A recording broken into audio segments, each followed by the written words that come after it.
Mbongwana Star are a band from the Democratic Republic of Congo. And there's not a lot of information about them out there that I could find in a fairly quick look, to be fair.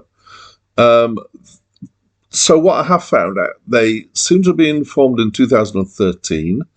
Two of the members were founder members of another band called Staff Bender Bilili. Right number of Billilis? Yes, that's right. And there are five more people, so I think there are seven in the album. As far as I can work out, there is one album so far. Hi, my name's Dan.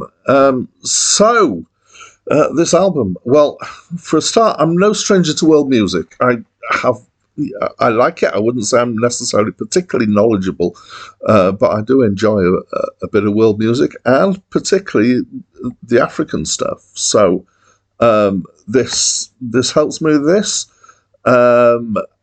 This is my first encounter with this band and this album.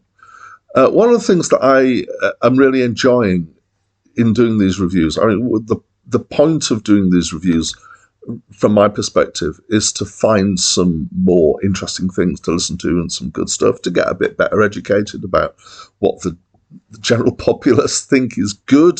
I've been kind of in some backwaters of my own in music.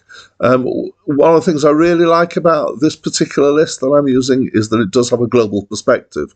So I am finding that it's not just the British and American stuff. There's quite a lot of British and American stuff in there.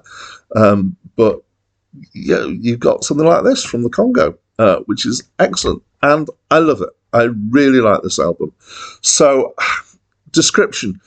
It's a mixture of what I think of as African pop. So it's got kind of jangly guitar, percussion involved, often quite a mobile bass line. Now, I know that not everybody listens to African music, but a lot of people have heard Graceland by Paul Simon, the album, and there's some songs on there that very much use that kind of backing. So if you've heard that kind of backing, you might understand where I'm coming from. That is then mixed with a whole load of other stuff. I mean, there's a whole load of styles here being used, but there's particularly some kind of dirty electronica stuff in here. And by dirty, I mean it's kind of pushed a bit so that it's slightly peaking, and it's getting a little bit of distortion to it. It's got beats and riffs and samples and stuff going on. And then in the actual rhythms that are being used, there's a mixture here. There's some really nice grooves going on. Some of it's more traditional.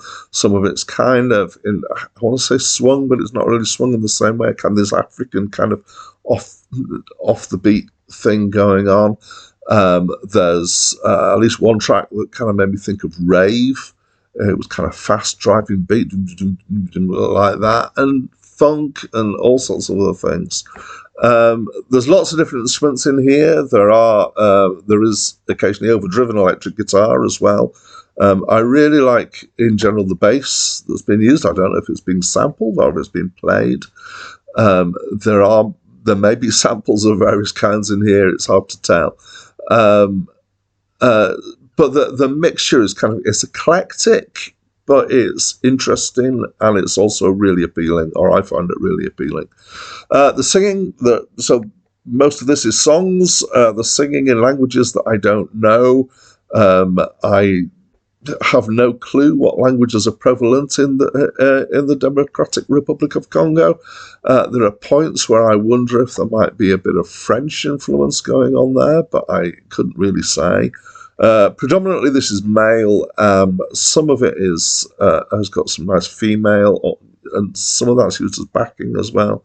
And I love the sound of African voices generally when they're done well. They have a different tone to Western music, and just the way they use the vowels and the pronunciation. I enjoy it.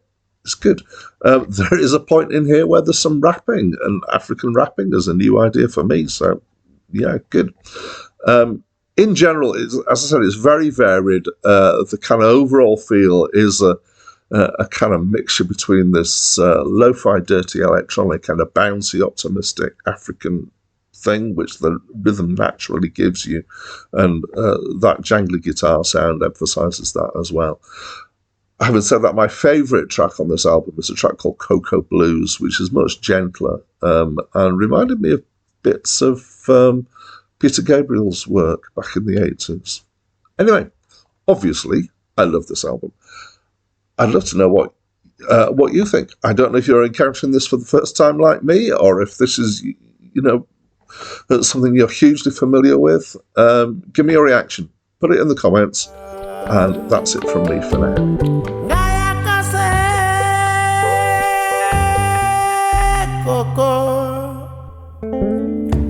Maloba, moto mala manjali